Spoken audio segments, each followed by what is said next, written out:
J'avais une copine qui m'avait dit « Tu vas faire comme tous ces connards, tu vas faire du conseil. » C'est pas gentil de dire ça. C'était pas si évident Ouais, et bien que sûr. j'allais avoir un truc à adresser, un deuil à faire. Et quand t'as commencé le processus de deuil, là j'ai morflé. Enlever certaines choses que tu veux plus pour te construire une vie qui te ressemble beaucoup plus. Et c'est là où tu reprends aussi confiance en toi en te disant « Vas-y, je l'ai fait une fois, je peux le faire 15 fois !» Et quand tu as eu le succès, C'est dur de repartir de zéro. parce que là tu te rends compte physiquement que t'es plus rien. J'allais au bureau la boule au ventre. Tu t'es un peu perdu en chemin. Archi, ça a été super, ça t'a appris beaucoup de choses et tout. Mais en même temps, ça t'a éloigné de ton toi profond. Marina, selon toi, pourquoi tu ne plais pas ? Selon moi, je ne plais pas parce que c'est très difficile d'anticiper le move que je vais faire. Et je pense que les gens aiment bien avoir une idée préconçue de là où tu vas. On a potentiellement la sensation que j'écoute tout le monde, alors qu'à la fin, je n'écoute absolument personne et je suis mon gut, ce qui me fait prendre des décisions qui sont vraiment des fois radicales. Ce qui me fait me sentir en vie, mais qui est un peu déstabilisant pour les gens autour de moi. Je souris trop et les gens pensent que c'est trop pour être honnête. Et je pense qu'en fait, vu que je n'arrive plus à dealer avec la tristesse, c'est juste une émotion que je n'arrive pas à avoir. Des fois, ça peut être un peu compliqué. On peut se poser la question de qu'est-ce qui se cache derrière ce sourire. Je peux fatiguer beaucoup parce que j'ai de l'énergie à revendre tout le temps. Et c'est pas forcément une grande qualité parce que je m'épuise moi-même. Et voilà, ce petit mix fait que ça ne plaît pas toujours. Alors, aujourd'hui, j'ai le plaisir de recevoir Marina Lemaire. Marina, c'est une entrepreneure qui ne rentre pas dans les cases et surtout qui n'a jamais cherché à y rentrer. Fondatrice d'Archi, ex-CEO, elle a connu ce que beaucoup fantasment, créer, diriger, réussir et même arrêter quand le projet n'était plus aligné avec qui elle était. Ce qui me touche chez Marina, ce n'est pas seulement son parcours, c'est sa capacité à regarder la réussite en face sans la romantiser, à dire que le travail peut être un espace de liberté, mais qui ne devrait jamais être une prison, et créer sa propre définition du succès. Elle parle de sens, de plaisir, de fatigue aussi, de décisions qu'on prend quand on n'a plus envie de plaire, mais juste d'être aligné. Cet épisode, c'est une conversation sur le courage d'écouter cette petite voix intérieure, celle qu'on fait souvent taire trop longtemps, et sur ce que ça change concrètement quand on décide de ne plus réussir contre soi-même et de s'autoriser à être pleinement qui l'on est. Marina, bienvenue dans Pas là pour plaire. Merci beaucoup Alice, merci pour cette intro, je suis trop contente. Bah écoute, je suis ravie de te recevoir aujourd'hui.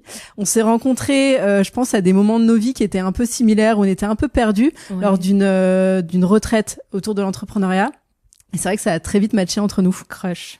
Immédiat. Donc là, résultat, j'ai plein de questions à te poser. Bah, je suis ravie. Avant de démarrer tout ça, moi j'aime bien faire tirer une petite carte à mes invités pour avoir un peu leur mood du moment. Donc je vais mélanger et on va en reparler. C'est parti. On se disait que ça tombe toujours juste. C'est vrai. Donc on va voir si ça se vérifie. Ouais, on va voir si ça va être bien ton mood du moment ou pas. Vas-y. Faut pas que je réfléchisse parce qu'après je surcogite et je me dis... L'illusion. Ah, c'est chaud ça. L'illusion. L'illusion. Attends, c'est quel numéro ? C'est le numéro 10. Je vais te dire à quoi ça correspond. Alors, le message de l'oracle. Si vous avez tendance à vivre votre quotidien de façon romantique et idéalisée, l'oracle a un message pour vous. Il est temps d'accueillir la réalité. Plus vous serez capable d'accepter les expériences telles qu'elles sont, d'entendre les ressentis des autres, plus vous en apprendrez sur vous et le monde qui vous entoure. Il n'est plus question de rester dans vos rêveries, mais bien de prendre la responsabilité de vos actes et vous engager envers vous-même. Bah, ça fait sens. Qu'est-ce que tu veux que je te dise ? Je suis... Ouais, ça fait sens. Ça te parle ? Ça fait sens, ouais, parce que là, je suis dans une période où, en fait, je me suis rendu compte que j'avais un peu, malgré moi, toujours besoin d'un sauveur. Même si je sais que je suis responsable, etc. J'ai toujours besoin d'une tierce personne à qui parler de mes projets, où je me dis que c'est elle qui va m'aider à trouver l'impulsion, etc. Une sorte de mentor. Exactement. Et hier, je te promets, j'écrivais sur un post-it, si t'as envie d'écrire, écris, si t'as envie de vivre ça, vis ça, etc. En me disant, mais en fait, aide-toi, le ciel t'aidera. Et c'est exactement ce que je me disais hier. Donc je pense que ça... Comme quoi, tu vois... Prendre finalement le courage à deux mains et te lancer pleinement dans toutes les idées que t'as, parce que je sais que t'as 40 000 idées à la minute. C'est fatigant. Je connais ça aussi. Donc en effet, c'est fatigant, mais en même temps, à un moment, quand ça sort de nous, on est quand même très contente. Ouais. J'aime bien aussi démarrer avec une question, parce que c'est une question que je me pose souvent et que j'aime bien poser aux gens en général. C'est un peu ma nouvelle lubie. C'est toi, comment tu te parles dans ta tête ? Eh bien, de mieux en mieux. J'ai été vraiment un tyran. Et en fait, là, j'ai l'impression qu'en vieillissant, je deviens quelqu'un d'extérieur qui a un regard beaucoup plus doux sur la façon dont j'agis, etc. Et du coup, qui tend à être aussi beaucoup plus sympa. Ouais, le fait de se voir de l'extérieur, je pense que ça m'a vraiment, avec la méditation, etc., ça m'a vraiment permis d'être plus douce tout simplement. Et je pense, et je suis assez excitée de vieillir parce que j'ai l'impression que ça va aller dans ce sens-là. T'as mis concrètement quoi en place comme outil pour réussir à mieux te parler? Parce que c'est vrai que finalement, je me rends compte qu'on est beaucoup soit à très mal se parler, ou il y a aussi des gens qui se parlent très très bien, et moi j'étais hyper étonnée. Donc toi, t'étais plutôt la team on se parle mal. Absolument, mais la pire. Mais genre, c'était quoi, un vrai tyran dans ta tête? Tu dis que t'étais nulle, que t'allais pas y arriver, c'est le genre de pensée que t'avais? Ouais, et puis toujours mettre en exergue les moments où je me suis plantée, ou ce que les gens ont pu dire de moi, des trucs qui reviennent d'il y a 10 ans, et toujours en me disant, bah voilà, ça fait sens, bah on l'avait déjà dit, et à me nourrir que du négatif, tu vois. Et à complètement occulter les parties où je réussissais, ou tout ce qui était cool chez moi, je ne m'attribuais pas les mérites, des choses comme ça. Donc, et ce qui m'a aidée, ça a vraiment été de me retrouver seule avec moi-même, de me rendre compte qu'en fait j'étais ma meilleure pote, et que toute seule, ça allait, et que je m'en sortais très bien, et que là où je pensais toujours avoir besoin d'une cour et de plein de personnes autour de moi pour pouvoir vivre, et voilà, je pense que me retrouver seule, lire beaucoup, et puis la méditation, ça a énormément aidé. Donc ça a permis de shifter un peu ton état d'esprit et d'être, comme on disait, un peu ta meilleure amie au quotidien. Ouais, je n'en suis pas encore là, mais en tout cas te dire que tu n'es pas tes pensées. Oui. Et de vraiment prendre du recul sur cette petite voix qui est juste là constamment, mais tu décides de pas l'écouter. Ouais. Moi, ce qui m'a beaucoup aidé, en tout cas dans ma voix toxique, c'est que maintenant, à chaque fois que je recommence à mal me parler, tout de suite, je me l'entends. Et donc, je fais un espèce de shift où, non, en fait, tu te parlerais jamais comme ça à ta meilleure amie. Donc, tu vois, résultat, j'essaye le plus possible de mieux me parler. Donc, tu vois, c'est un truc, je pense, qui peut aider aussi au quotidien quand on est ce genre de personne à mal se parler. Ouais. Et après, en fait, en prenant cette habitude-là, de tout le temps shifter à chaque fois, au final, tu te rends compte que tu te parles de mieux en mieux au quotidien et que cette voix toxique, elle est en train de partir, quoi. Donc, est-ce que tu visualises concrètement une deuxième personne, cette petite voix, c'est genre une autre entité ou quelque chose? Ouais, en fait, finalement, tu vois, il y a la moi un peu tyran qui a un visage un peu fermé, qui est pas sympa, qui est hyper dur, etc. Et dès que je shift, là, tout de suite, j'ai quelqu'un de plus bienveillant, de plus solaire, tu vois. Donc, c'est ça qui aide aussi, je trouve. Et même dans ce cas-là, tu te regardes dans le miroir et tu t'es plus bienveillante, tu vois, avec toi-même, quoi. Ouais. Donc, et ça, je trouve qu'au quotidien, ça change énormément de choses, quoi. Ouais. Enfin, bref. Et donc, nous, en tout cas, qui sommes des femmes, tu vois, où on entreprend, on est quand même très exigeante avec nous-mêmes, changer cette vision-là, je trouve que ça change aussi la vision qu'on a sur la vie, quoi, tu vois. Absolument. Je pense que c'est se réapproprier un petit peu, parce que ce discours-là, il vient pas de nous, je pense qu'on n'est pas né avec. Non. On l'a construit, et c'est un peu juste se réapproprier sa vie, son destin, et ça... C'est ça. Enfin... Ouais. Et d'ailleurs, en parlant de se réapproprier son destin, toi, tu venais pas du tout du milieu de l'entrepreneuriat. Et pourtant, tu as monté Archi, qui était une boîte donc, de cidre, de vinaigre de cidre, donc plutôt sur le côté bien-être, etc. Tu as fait beaucoup de choses, tu t'es mis énormément en avant, enfin bref. Enfin, en tout cas, tu as incarné ta boîte. Qu'est-ce qui t'a donné la légitimité d'y aller, et sans franchement qu'on attende qu'on te la donne, en fait? Ouais, ce qui m'a donné la légitimité d'y aller, rien, que mon histoire, que mon amour profond de ma Normandie, et rien que de me rendre compte que personne n'y était allé, qu'il y avait une place vacante, et que je trouvais qu'il y avait quelque chose à faire. Et non, je pense que c'est le sentiment d'appartenance à ma région, et au fait qu'il y avait des choses à valoriser en Normandie, des pommiers, un produit exceptionnel. Et puis mon histoire de vie, en fait. Et c'est juste ça. Et oui, de se dire pourquoi pas moi. La place est vacante. il y a quelque chose aussi qui m'a fait énormément grandir, c'est que à cette époque, je vivais avec mon ex qui, lui, était un ancien ostéo qui avait tout plaqué pour lancer sa boîte dans un dispositif médical, qui kiffait sa vie en étant entrepreneur alors qu'il n'avait jamais entrepris quoi que ce soit. Et toi, à l'époque, tu étais salariée. Et moi, j'étais salariée, j'étais directrice d'EHPAD. Donc vraiment le grand saut, tu vois. Et de le voir, lui, ça m'a fait me dire, bah ouais, en fait, c'est possible. Et la preuve par l'exemple, c'est tout, tu vois. Ouais. T'avais quel âge à cette époque-là ? J'avais 20... Attends, c'était en 2019. Ça fait 6 ans. J'ai 27 ans. 26, 27, ouais. Et en fait, ça t'a appris quoi, ce passage dans l'entrepreneuriat, en tout cas en tant que, tu vois, big boss, CEO Ça t'a appris quoi ? Bah, ça m'a appris que je savais parler.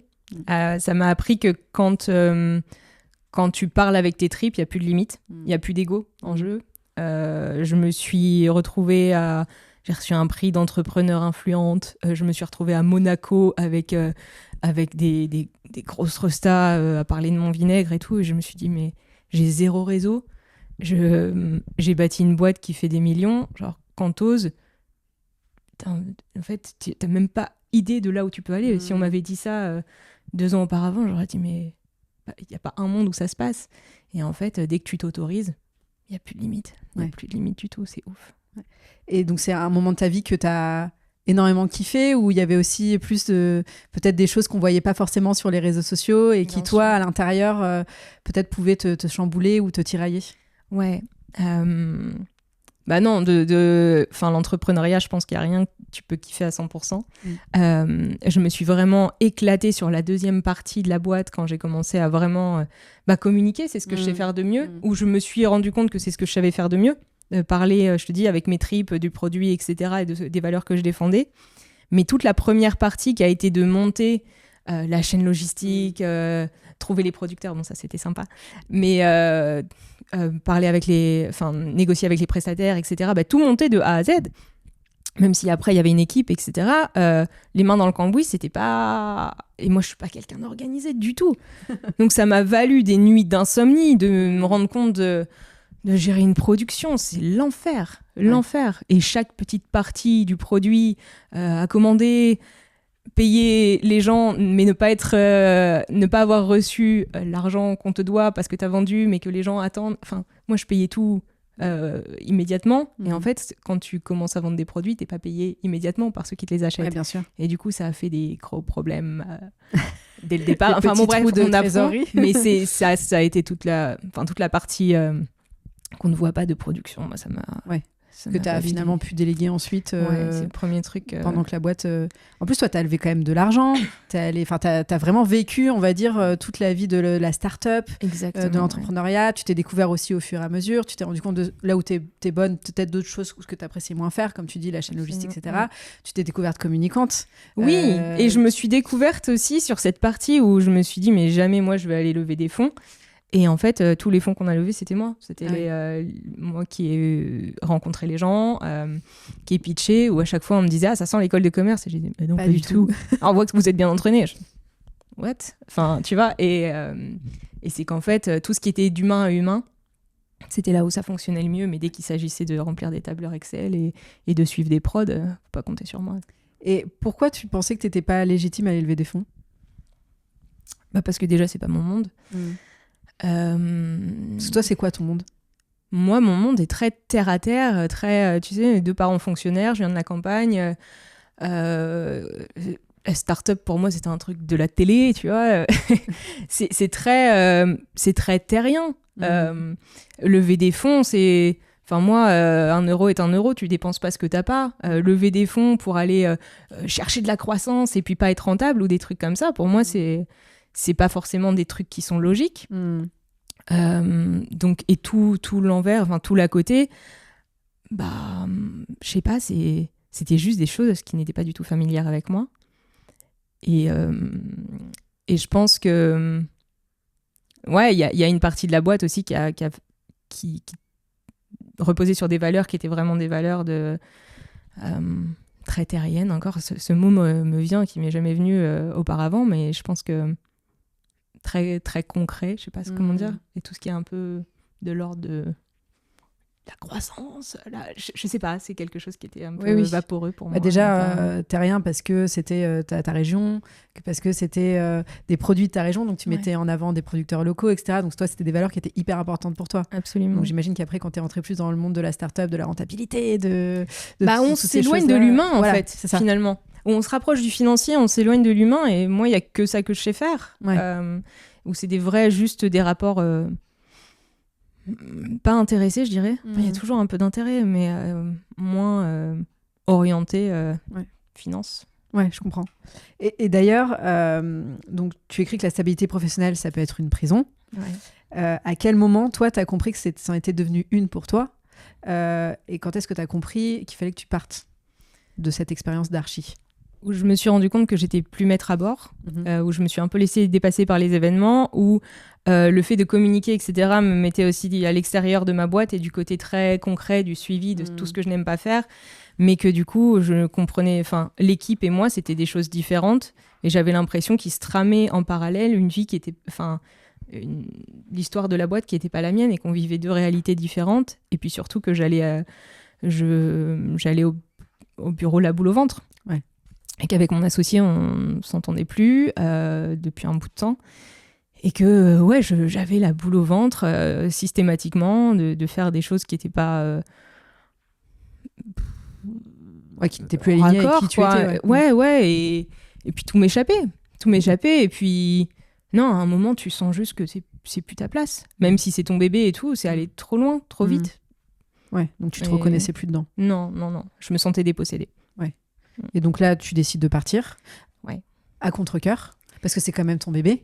Exactement. C'est toujours un déchirement finalement pour quelqu'un qui crée sa boîte de partir. Tu vois, avec tous les projets que tu avais, etc.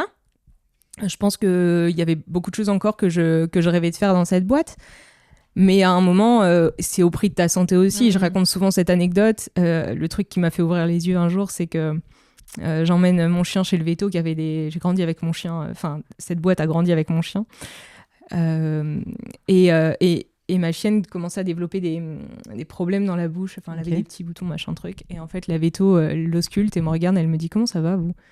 Je lui dis, je suis un peu stressée en ce moment. Elle dit, en fait, votre chienne est complètement stressée. C'est une réaction de son système immunitaire. Donc, ça va passer. Il faut qu'elle parte au vert, mais prenez soin de vous. Et je me dis, putain, en fait, ça a été un peu le wake-up call, tu vois, de si mon chien ressent ça, alors que moi, je dis, ça va. Et qu'à l'intérieur, je suis complètement dévastée. Ça a été un truc... Ça, tu savais déjà qu'à l'intérieur, tu étais dévastée ou tu te mentais un peu à toi-même? Je me mentais un peu. J'essaye toujours de voir le côté positif. Mais je me disais que ça pourrait passer. Et puis, à un moment, ça passe plus. Et finalement, ça a été un soulagement pour toi de partir? Le jour où ça s'est terminé, j'avais l'impression que c'est derrière moi, j'ai pu vraiment un truc, comme tu dis, de soulagement, d'un effet de... Un poids qui s'enlève.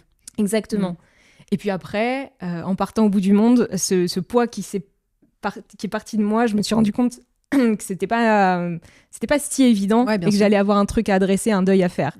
Et quand tu as commencé le processus de deuil, là, j'ai morflé. Ouais, tu t'en es pris un peu retour de bâton, quoi. Ouais, j'ai tendance à mettre les choses sous le tapis pour pas adresser ma peine. Et quand elle revient, en fait, à un moment ou à un autre, tu dois l'adresser ta peine. Ouais, bien sûr. Parce qu'en fait, donc, tu pars d'archi. Là, tu te retrouves du jour au lendemain un peu plus rien, quoi. Alors que, je veux dire, quand on est entrepreneur, sa vie professionnelle prend énormément de place.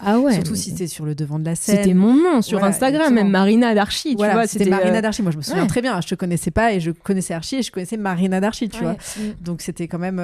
t'étais vraiment... Une question d'identité. Une question d'identité. D'un seul coup, tu deviens juste Marina.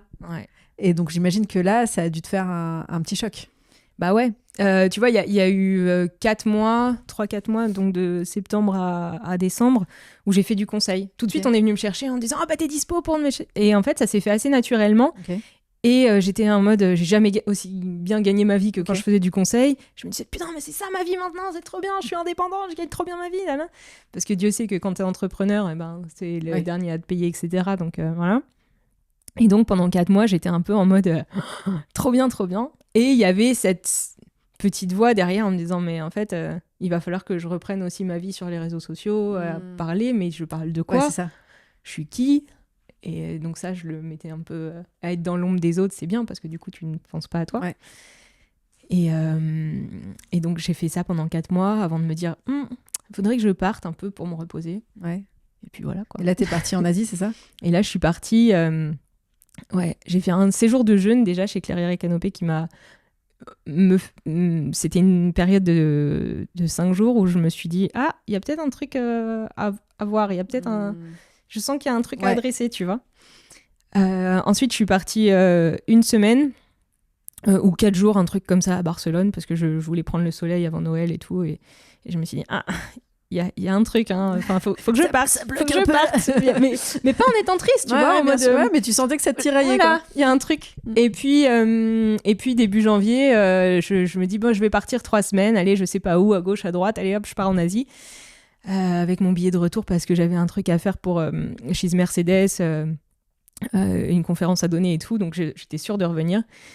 Et puis en fait, je pose le pied là-bas, je suis à Bangkok, je me mets à chialer tout ce que j'ai. Ah ouais. Et je me dis, ok, il y a un truc. Je prends un billet de train, me demande pas pourquoi. Je pars direct dans le nord où je vais à Chiang Mai. Je ne sais pas pourquoi, je devais aller à Chiang Mai. Et j'arrive là-bas et je dis, je pars pas. Je reste ici, j'appelle mes parents, je dis, je lâche l'appart et tout, je rentre pas. Je récupère Renache, donc qui est mon chien, et puis en fait, je paye le visa et je passe ma vie là-bas. Okay. Ma vie est ici. Ouais, donc une décision radicale, quoi. Radicale. Mais toute ma vie a été que des décisions radicales, en fait. Okay. Toi, c'est jamais à moitié. Jamais. Et c'est un truc un peu... Ça après, aussi, ouais, mais en même temps, t'écoutes tes intuitions. Ouais. Puis après, des fois, je regrette. Oui. Mais en tout cas, je me dis toujours, si je meurs demain, il y a un truc que je ne regretterai pas, c'est de ne pas m'être écoutée. Ok. Mais c'est assez paradoxal parce qu'en même temps, quand tu étais chez Archie, etc., tu t'écoutais pas trop. Tu t'es pas mal. Après, moi, c'est ce que j'ai le regard extérieur, mais j'ai l'impression que tu t'es quand même pas mal éloigné de qui tu étais, tu vois, profondément. Ouais. Tu t'es un peu perdu en chemin pour finalement, après, tu vois, peut-être mieux te retrouver. Mais Archie, ça a été super, ça t'a appris beaucoup de choses et tout. Mais en même temps, ça t'a éloigné de ton toi profond, peut-être. Absolument. Et en fait, mais en même temps, ça m'a permis de me connaître aussi, de me dire, oh, voilà mes forces. Et quand je suis partie en me disant, je savais, tu vois, j'avais une espèce de, non, il n'y a pas de demi-mesure parce qu'il y a eu des négociations pour que je reste la figure de la marque. Et j'ai dit, non, en fait, je pars. Et il n'y a pas de, je ne reste pas le visage de cette marque qui ne me ressemble plus. Qui te ressemble plus, Donc, à chaque fois, quand je prends des décisions, c'est genre radical. Et il n'y a pas d'entre-deux. Il n'y a pas de compromis. Il n'y a pas de compromis, jamais. Et c'est en ça que des fois ça peut être un peu... Ça c'est une question, enfin c'est bien parce que ça peut sembler de l'extérieur un peu radical, mais en même temps ça montre que tu te respectes en tant que personne. Maintenant je me suis rendu compte de ça et que c'était un besoin d'affirmation. Mais des fois c'est coûteux. Oui, j'imagine, tu dois toujours te dire je lâche tout ça, est-ce que ça vaut le coup, qu'est-ce qui va se passer derrière? Exactement, que d'incertitude derrière. Que d'incertitude, ouais. Parce que tu passes de 100 à 0 en général quand tu sautes dans le vide. Mais au final, avec le recul, tu te rends compte que c'est pour le mieux, non? À chaque fois, quand on est à l'aube d'une très grande décision, je trouve qu'on s'imagine toujours le pire. Mais on n'imagine jamais le meilleur. Absolument. Et donc, tu vois, au final, avec le recul aujourd'hui, est-ce que ça n'a pas été l'une de tes meilleures décisions, tu vois? Évidemment. Évidemment, mais je pense qu'à la fin, il n'y a jamais de mauvaise décision. Non, c'est sûr. Et que c'est beaucoup plus... Enfin, moi, ça me galvanise de savoir que tu repars de 0. Ouais. Il y a un espèce de page truc blanche, tout est possible. Chouette. Je suis complètement d'accord. C'est là, tellement excitant. Tu peux te réinventer complètement. Tu fais ce que tu veux. Alors, tu sais que tu vas galérer, tu sais que ça va être dur. Parfois, il y a ton ego qui revient en disant j'étais là, maintenant, là, je reviens là, il faut que je reconstruise tout. Donc, c'est compliqué. Est-ce que je vais avoir l'énergie? Est-ce que je vais avoir tu vois, la force ou l'envie? Et finalement, on se rend compte que on a beaucoup plus d'énergie que ce qu'on ne croit, quoi. Tu vois. C'est là où tu reprends aussi confiance en toi en disant vas-y, je l'ai fait une fois, je peux le faire 15 fois. C'est ça, exactement. Ouais, c'est chouette. Et aussi se réinventer, peut-être enlever certaines choses que tu veux plus pour finalement te construire une vie qui te ressemble beaucoup plus. Ouais, je pense que c'est vraiment juste ce que tu dis. Il y a ce côté enlever des couches. J'ai vraiment cette notion-là de faire de l'espace. Et à chaque fois que tu repars de 0, tu fais un peu plus d'espace vers toi et tu te ressembles à chaque fois un petit peu plus dans toutes les merdes que tu as à traverser. Et c'est toujours... on dit ça quand on en est sorti. Mais à la fin, quand tu regardes derrière, tu te dis putain, c'était vraiment pour le mieux. Heureusement que j'ai vécu ça. Ouais, c'est clair. Et t'as toujours un peu cette guerre de l'ego à l'intérieur de toi, tu vois. Je lisais que par exemple, quand t'as quitté Archie, après très vite t'as voulu remonter quelque chose. Mais oui. Et en fait, tu t'es rendu compte que non, c'était pas le bon moment. Absolument, c'était vraiment pour dire vous allez voir ce que vous allez voir. Je suis toujours là. Something big is coming. Que dalle.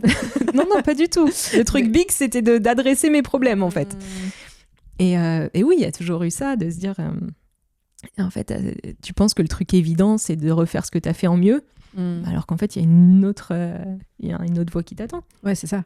Et donc toi, comment tu as réussi quand même à dire non, attends, là, en fait, c'est pas du tout le moment pour relancer quelque chose. Il s'est passé quoi pour que tu arrives à cette constatation-là?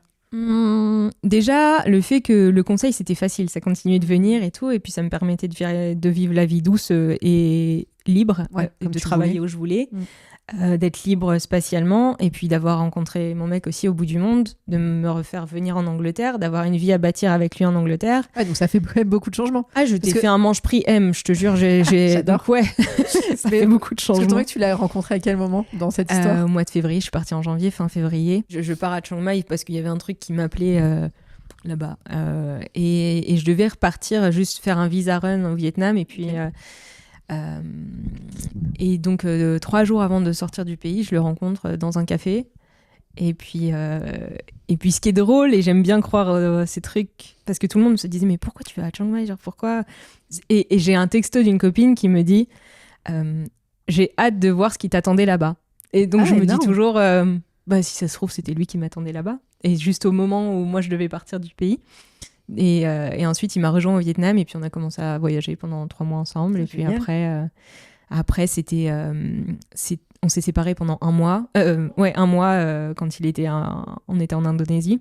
Et il m'a dit, on va voir ce qui se passe. Si on se manque, tant mieux. Si on se manque pas, tant pis. Ça aurait été une belle histoire. Et donc, on s'est revus une semaine juste avant qu'il reparte à Londres. Et puis, on s'est dit, putain, en fait, on s'aime bien. Et quand il est reparti à Londres, moi, j'étais repartie en Thaïlande parce que ma vie était là-bas. Et c'était le Mukebat, il est d'origine indienne, donc le Mukebat c'est un peu le baptême de son petit neveu. Il m'a dit écoute, la famille voudrait te rencontrer, est-ce que tu veux venir? Et puis j'ai pris le billet, puis je suis repartie à Londres, et puis mes parents n'étaient pas du tout conscients, au courant que j'allais revenir, donc ça a été la surprise pour tout le monde. Et voilà, depuis je suis pas repartie. Et donc depuis, vous êtes ensemble? Et depuis, on est ensemble, ça va faire 2 ans, là, on va fêter nos 2 ans. Okay. J'applique pour mon visa UK, alors que moi qui voulais vivre ma vie au soleil, je vis dans le pays où il a plu 365 jours l'année dernière. J'ai vu la stat ce matin dans le métro, j'ai dit putain, mais l'amour, c'est tellement con. Qu'est-ce qu'on ferait pas par amour? Pourquoi et donc voilà, me voilà bientôt avec mon visa anglais. Et donc, est-ce que ça a été pour toi un soutien important dans cette période peu de transition? Exactement. En fait, ça m'a fait me rendre compte que si j'avais rien bâti, ça veut dire quoi, rien bâti? J'ai bâti une vie de couple stable. On s'est tous les deux engagés dans une relation à essayer de bâtir quelque chose qui tient la route. Et puis, ok, professionnellement, j'ai peut-être pas remonté une boîte à millions, mais aujourd'hui, j'estime avec une personne qui sera potentiellement l'homme de ma vie, j'en sais rien. Mais j'espère. Et puis voilà, j'ai reconstruit une vie qui te plaît. Qui me plaît. Et qui te correspond. Et qui me correspond, et qui... c'était exactement ce que je devais vivre. C'était pas ce que j'attendais, mais... Finalement, la vie est pleine de surprises. Plus d'imagination que toi. Elle a beaucoup plus d'imagination que toi. C'est clair. Faut laisser venir parfois. Ouais. Genre quand on est un peu dans des zones grises, j'appelle ça un peu une zone grise où t'es un autre deux, où tu te reconstruis, etc. Finalement, parfois, faut lâcher prise et laisser venir la vie à soi, quoi. Tellement. Et puis, tu vis exactement ce que tu dois vivre. Ok. Et finalement, avec toute cette expérience-là, est-ce que tu as une nouvelle définition du succès au final? Ouais. Absolument, parce que c'est quoi le succès quand tu... là où t'es un peu galvanisé avec le succès d'Archie, je me disais, en fait, c'est ça. C'est d'avoir la reconnaissance sociale. C'est d'avoir... Et la reconnaissance sociale vient aussi du fait que, en tout cas, dans le milieu de la start-up, c'est combien de millions t'as fait, même si ça veut rien dire. Et toi, ça a été un moteur pour toi à un moment? Ça n'a pas été un moteur, mais ça a été un truc qui, effectivement, tu te dis, ah ouais... Quand t'es invité dans des soirées un peu cool, quand les gens te reconnaissent, ou dans le milieu en tout cas, et que t'as l'impression d'être quelqu'un, tu te dis ah ouais, la vie est beaucoup plus facile en fait. Et donc j'ai eu la sensation que c'était ça, le succès, mais c'est juste du vent. Le succès, Oui, ça te manque pas aujourd'hui. Non. Ouais. Non, je dirais que... Enfin, il y a eu une période où je me suis dit, hein, ça fait un peu chier quand même depuis être invitée ou des trucs comme ça. Ok. Espèce de FOMO. Et l'espèce de FOMO, exactement. De plus appartenir à un monde qui m'avait apporté un peu de bonheur quand même. Ouais. Parce qu'à partir du moment où genre t'étais plus la fondatrice d'Archie, t'étais plus invitée dans les événements. Ah non, je te jure. Ah ouais. Et non, et puis il y avait aussi... Après, je suis vite partie en Asie aussi. Okay. Donc les gens t'oublient, à juste titre. Et puis, en fait, ouais, jusqu'à décembre, si, je déconne un peu, jusqu'à décembre, si, j'étais encore un peu dans les papiers et tout, ouais. un peu dans le game. Et puis il y avait toujours ce truc de Marina, faut rester proche parce qu'on sait pas ce qui se passe. Voilà. Mais après, partant, je pense que la distance spatiale aussi, et je pense aussi qu'il y a un truc très parisiano-parisien, ça, c'est sûr. et que même de vivre en province Ouais. et d'être en France, enfin province, tout ce qui n'est pas Paris, et ben t'as déjà ce truc de tu n'appartiens plus à cette communauté qui parfois souffle est... le vent. Exactement, et je trouve que ça nous met... Enfin, tu vois, le fait de vouloir en être, ça met une pression. Et parfois, tu dis, mais pourquoi faire, en fait ? Exactement. Exactement. Et puis tu ressens... Enfin, du coup, c'est très petit, quoi. Le monde, il est plus grand qu'un petit cercle parisien qui va te dire si t'es cool ou pas. Ouais, exactement. Et... Genre comme si tu devais être validé, quoi. Mais de ouf. Et en fait, c'est plutôt valorisant de plus en être...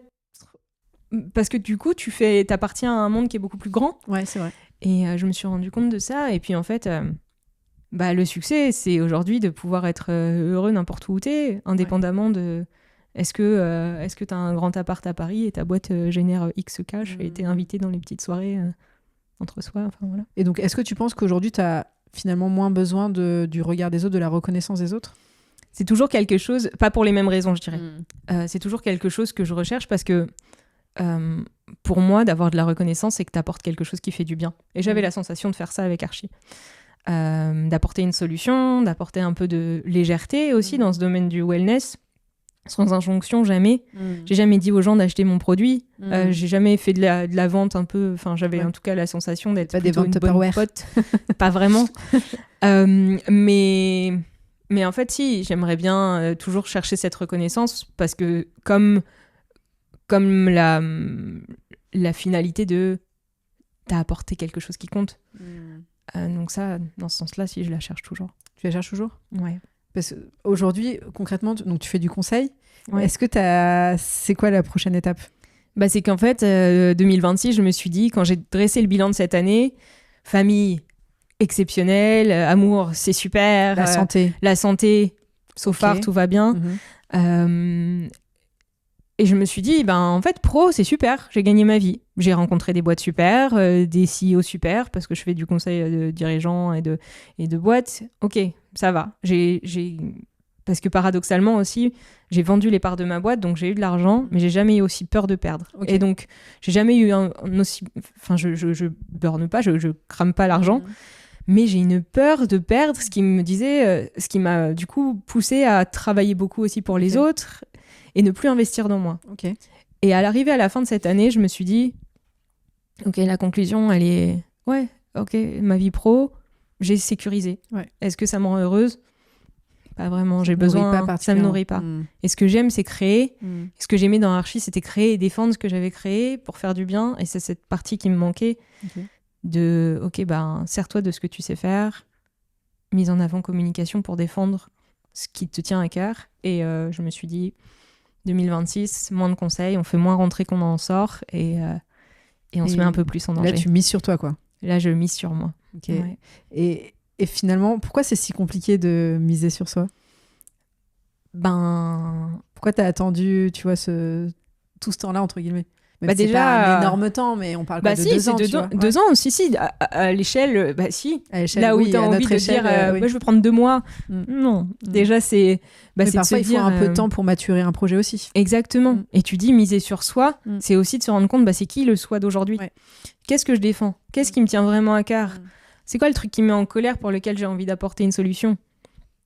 Ça prend du temps de aussi dissocier de qu'est-ce qui est de l'ego, parce que ça, c'est un sujet qui fait bon de prendre en main parce que c'est dans l'air Oui. du temps et tout, ou est-ce que ça me Est-ce que ça rend te porte aux vraiment tripes? vénère et est-ce que ça me porte vraiment aux tripes. Donc ça, c'était déjà le temps de comprendre ça. Et puis aussi de se dire, en fait, m'affranchir de ce côté sécurité avec l'argent, de comment je le gérais, et de se dire, mais en fait, t'as pas besoin d'engranger. Et puis l'argent, c'est fait pour être sorti aussi. Et puis, reprends le risque. Et je crois que j'avais tellement pris de risques j'ai lâché ma boîte pour tout, enfin, pour repartir à zéro. Je suis partie vivre au bout du monde. J'ai suivi ce mec en Angleterre. Ça faisait beaucoup de risques pris, je pense. Oui. Et j'avais peut-être besoin d'une période un peu d'accalmie pour y retourner. Fallait bien reposer les fondations pour Ouais, ensuite. Ça faisait beaucoup de changements d'un coup. Ça en fait. faisait beaucoup. Ouais. Et Parfois, il faut processer aussi ce qu'on a vécu, quoi. Comme tu disais, t'es quand même rentré dans une période de deuil, finalement, sur Archie. Absolument. Donc, il y a aussi le temps de s'en remettre, tu vois, là, au niveau de la santé mentale. J'imagine que ça a dû aussi t'impacter. Tu disais, ça t'a impacté aussi sur ton stress, sur ton anxiété, tu vois. Donc, tout ça, c'est un travail à faire sur soi qui peut prendre du temps. Et c'est vrai que parfois, nous, on est dans une société, je trouve, où il faut vite rebondir, vite, tu vois, on a peur qu'on t'oublie. Tu vois, ça pourrait passer pour faible si tu prends du temps, ou feignante, ou je sais pas quoi.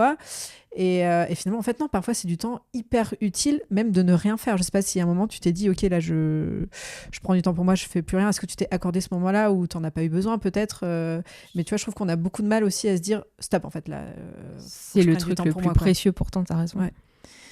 Si je l'ai pris à plusieurs reprises en faisant le jeûne m'a beaucoup aidé, et la méditation quand je pars à chaque fois, et le fait de voyager, ça m'a vraiment permis de faire des gros resets, mais c'est des petites périodes de 2 semaines ici, 3 semaines là, jamais genre un mois sans rentrer, rien du tout. Ça j'ai pas réussi, mais ouais, il y avait un truc sur lequel je voulais rebondir que j'ai oublié. Mais c'est pas grave, ça me reviendra.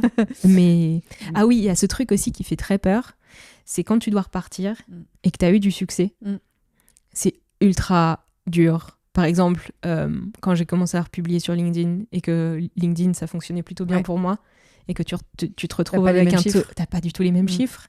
Ton audience, elle est plus forcément là, où les gens se désabonnent en se disant ah oui, c'est vrai, je suivais cette conne, mais elle a plus rien. Enfin, tu vois, des trucs comme ça. Moi, tu vois, pour parler très concret, sur Instagram, à un moment, j'avais 33, 34 000. Je suis tombée, hier, je suis tombée sous la barre des 30. Okay. Je fais plus de réel, je fais pas j'ai que fait des petites stories comme ça, et encore, il y a des mois, pendant 2-3 mois, des fois, j'utilisais pas Instagram.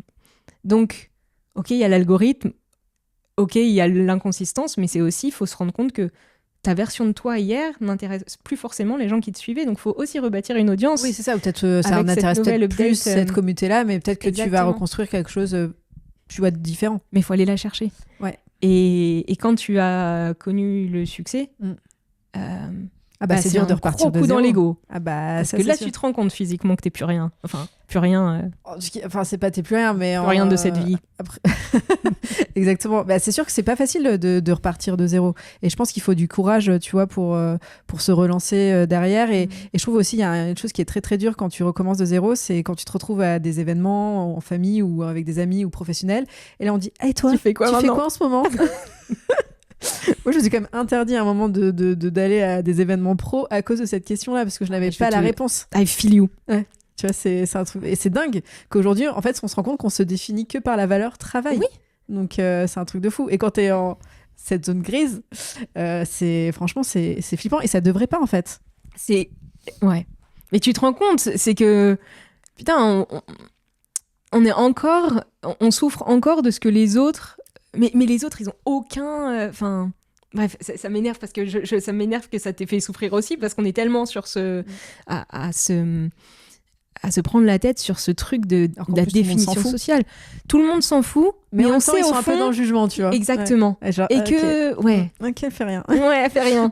et j'ai pris un coach aussi, moi, pour me dire, c'est quoi... Et il m'avait dit, j'ai bâti une boîte à millions, parce que moi aussi, de dire, je fais du conseil... c'était en mode ah ouais, j'avais une copine qui a une boîte qui fait des millions, etc., que tu connais en plus, qui m'avait dit tu vas faire comme tous ces connards, tu vas faire du conseil. C'est pas gentil de dire ça. C'était pas très gentil. Non. Et du coup, j'ai toujours gentil. cette petite voix Bien qui, sûr. qui était derrière et qui me disait ah bah je suis comme tous ces connards, je fais du conseil. Ah bah... Et en fait, j'arrivais pas à dire bah je suis consultante pour des marques, ce qui est cool en fait. Bah, ce qui est trop bien. Ouais. Mais oui, mais quand t'as eu ta boîte et qu'on te disait ah ouais mais ce truc, mais attends, mais bien je connais, je connais, oui. j'ai déjà acheté. Et que tu es juste bien sûr, one of vu many sur Instagram. Bah, voilà. Et là, encore une fois, c'est qu'un petit milieu, hein, parce que tu vois, c'est le milieu des startups parisiens, oui. quoi. Ouais. Donc, mais t'es personne aujourd'hui, t'es personne demain, tu fais juste du mieux que tu peux.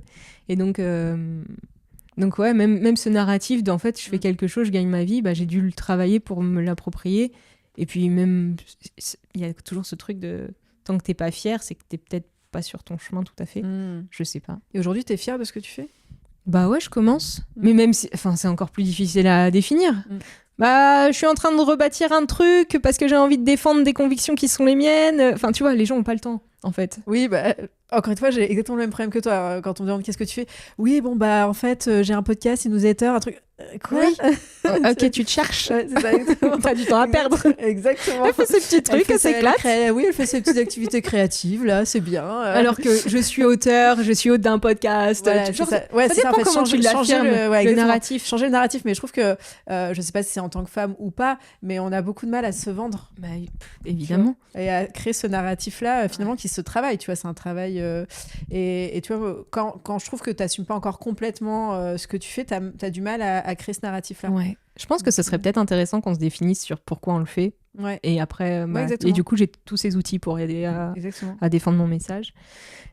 Mon père, hier, il me disait, de toute façon, à chaque fois qu'on me demande ce que tu fais, je dis, je vais pas faire des trucs sur Internet. Je lui dis, papa, c'est le pire truc à dire. Et les gens, qu'est-ce qu'ils vont s'imaginer ?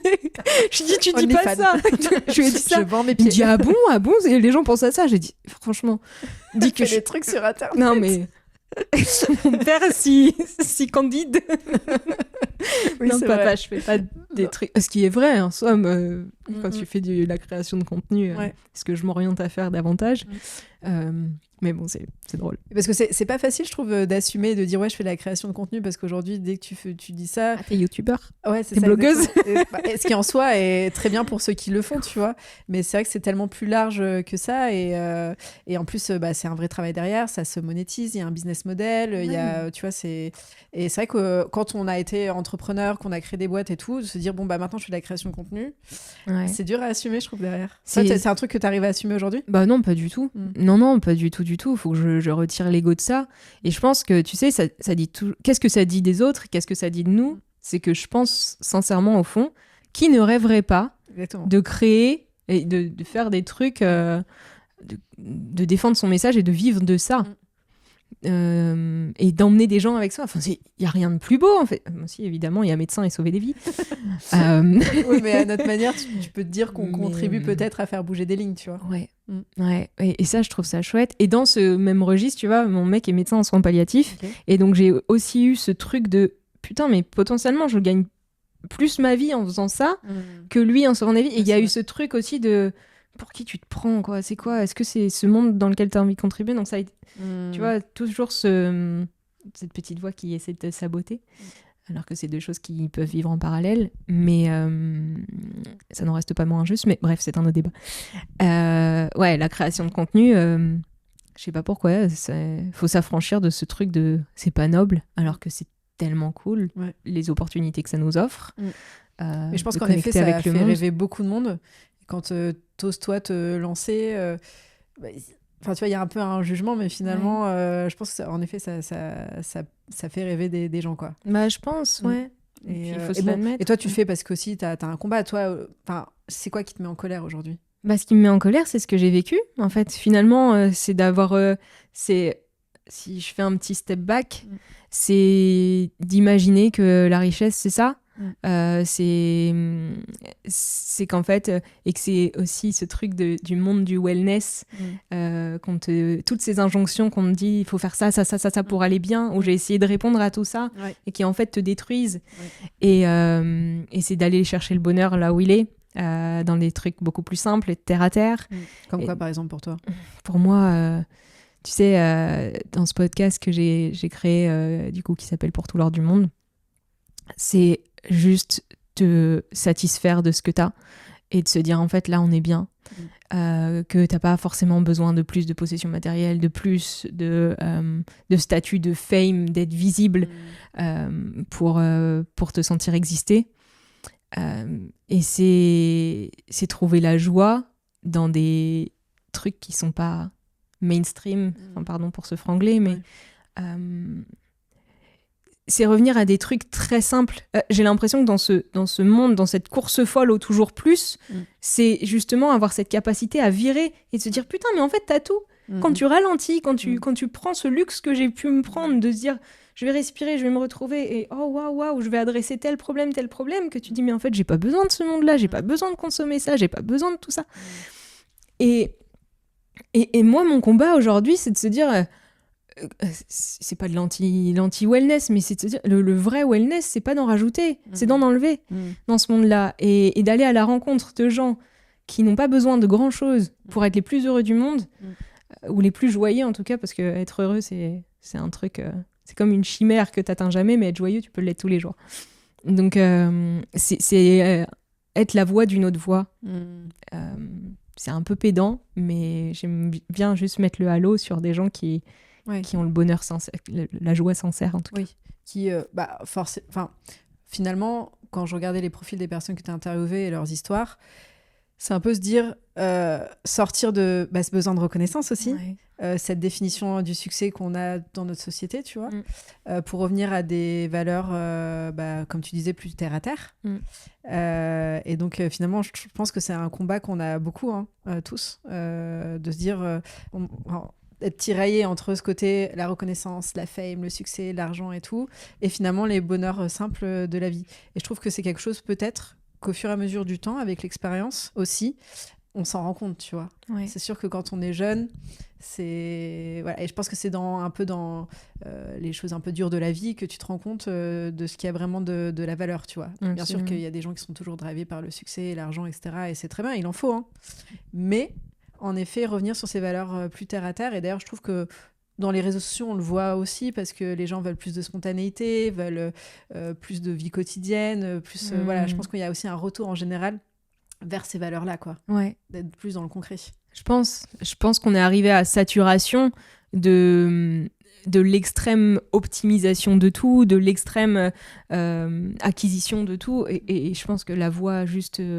logique, c'est de faire marche arrière et d'aider les gens à le faire et de se dire en fait les personnes que j'interviewe, c'est souvent, pas toujours parce qu'il y a des inconnus, il y a des anonymes et c'est ça que j'aime bien, mais c'est des fois des personnes qui ont connu l'extrême succès et qui se sont dit mais en fait j'en veux pas, c'est ça la vie, super. Et d'avoir la fame et tout, mais de te rendre compte au sommet que t'es profondément malheureux, c'est aussi de permettre aux gens de y aller pas forcément, en fait. C'est pas forcément la voie à suivre. C'est plus facile de redescendre quand t'as été au sommet. Mais j'aime bien cette notion, et c'est un livre super qui s'appelle La deuxième montagne. Ah oui, je l'ai lu. Voilà.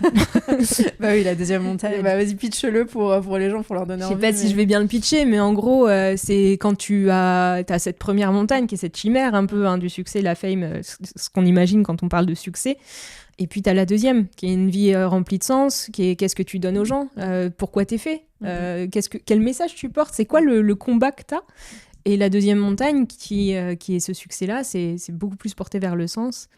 Puis il y a des gens qui n'ont pas besoin de gravir la première pour aller directement sur la deuxième. Je pense que mes parents font partie de cette partie-là. Mais ouais, je pense qu'il y en a beaucoup qui sont paumés sur la première et qui restent sur la première. Ouais. Et j'aime bien ceux qui sont sur la deuxième. Souvent, on dit que, en tout cas dans le livre, souvent les gens qui sont sur la deuxième reconnaissent très rapidement ceux qui sont sur la deuxième. Oui. On voit, c'est plus épuré, quoi.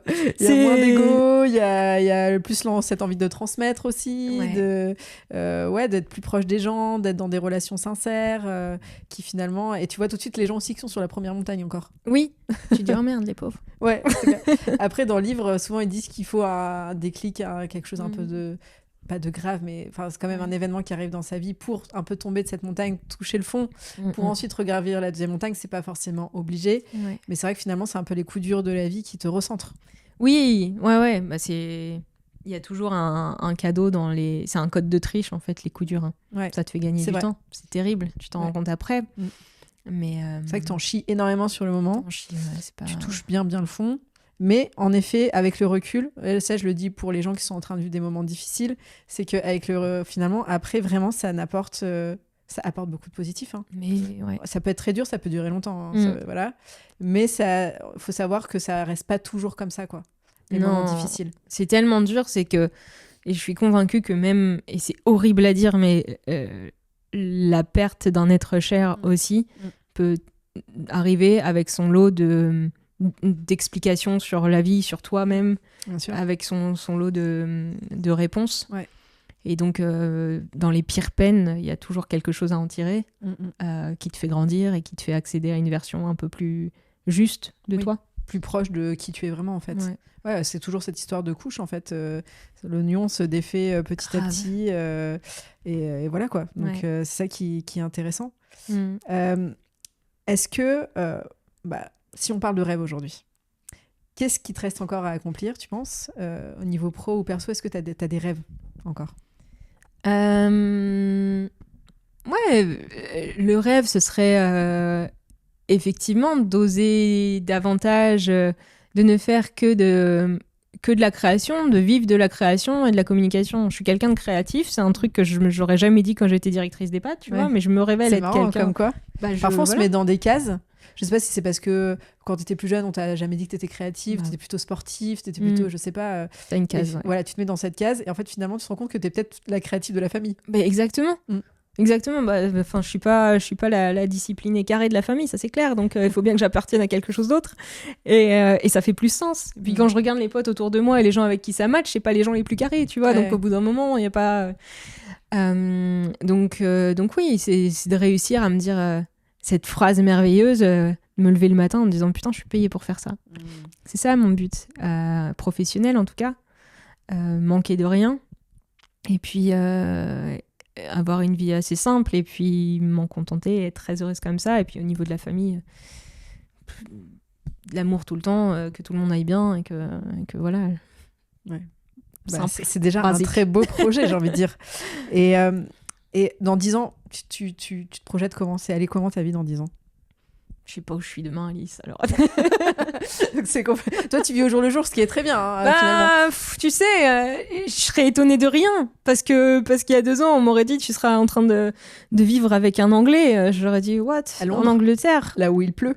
J'avais jamais foutu les pieds, ça m'avait jamais attiré. Maintenant, je vais y vivre. Chaud. Donc non, je pense que dans 10 ans, ce sera tout sauf ce que j'ai imaginé aujourd'hui. Donc si j'imagine, je me dis, bon, on aura un petit cottage en Angleterre. Un peu à la The Holiday. Par exemple. Et en fait, j'en sais rien. Et tant mieux. Donc j'imagine que... Ok, j'aurai une maison dans la campagne, mais j'en sais rien. Ouais, pour l'instant, tu verras ce que la vie te... C'est quoi, on s'en reparle dans 10 ans. Ouais, faisons un point d'étape. Exactement, dans 5 ans, dans 10 ans. Parfait. Et j'ai une dernière question. À ton avis, tu penses que la petite Marina serait fière de toi aujourd'hui? Elle rigolerait bien, je crois. Ouais, je pense que... Oui, je pense qu'elle aimerait bien... Elle a toujours été un peu hyperactive, et donc elle aimerait bien que le ride soit un peu... encore plus de rebondissements. Je pense qu'il y en a déjà eu pas mal. Hein. Il y en a eu pas mal, mais je pense que ça fait juste sens. Elle se dirait, du coup, on n'est pas vétérinaire. Je pense qu'elle sera un peu déçue de ça. Il n'est jamais trop tard. Il est jamais trop tard, on ne sait pas, peut-être dans 10 ans. Bon, déjà, tu as un chien, donc elle serait contente. Je pense que rien que pour ça, elle serait super fière. Ouais, elle serait super contente de Nash. Voilà. Finalement, tu te construis quand même une vie qui se rapproche pas mal de ce que tu avais imaginé quand tu étais petite ou Non, j'avais imaginé juste être veto. Moi, tu sais, j'avais pas beaucoup... pas trop d'imagination. Et puis... Non, tu vois, il y a un truc qui m'a fait un peu tilt, c'est que récemment, mes parents... ils étaient avec une dame qui m'avait connue en maternelle et qui disait, je me souviens de Marina, elle était tout le temps triste. Oh. Et donc, je me souvenais pas de cette période-là. Mais moi qui fais tout pour être heureuse et qui n'arrive pas à dealer avec la tristesse, Ok. je me demande si c'est parce que quand j'étais petite ou dans ma famille, il y a eu des problèmes où mes parents ont beaucoup souffert et ont été très, très tristes, ou genre, il y a une accumulation de tristesse dans ma famille. Ok. Et donc, je ne peux pas du tout dealer avec ça. Et Ok. genre, c'est impossible pour Ouais, moi d'être dans un truc... c'est une émotion, la je peux tristesse, pas. tu peux pas, ouais. Et c'est trop... C'est chaud à dire. Mais parce que c'est bien d'embrasser ses émotions. Ouais. Mais juste, moi, c'est un problème. Je peux pas. Un jour, à mon ex, je lui ai dit, t'as le droit d'être triste, mais genre une Pas heure, trop quoi. longtemps. Voilà. Et il me dit, Ouais. mais tu te rends compte de ce que tu dis? T'es folle. Et donc, je pense que elle serait peut-être contente de voir que c'est assez joyeux, finalement. Ouais, il y a beaucoup de joie dans ta vie. Ouais. Ça, c'est quand même beau d'en arriver là. Que c'est cool. Bah écoute, je suis très heureuse pour toi en tout cas. Trop mignonne. Et contente de voir que tu prends ta place petit à petit, que tu t'autorises à faire ce qui te plaît vraiment. Ouais. Donc franchement, j'ai hâte de voir où tout ça va mener. Et hâte de voir aussi où ton combat va te mener. Donc, ouais. Merci beaucoup, Alice. Et c'est tellement précieux d'avoir un crew de meufs qui vivent la même chose, où on se sait. Ouais, grave. Et on a beau être maître de notre destin et tout, de se sentir porté par...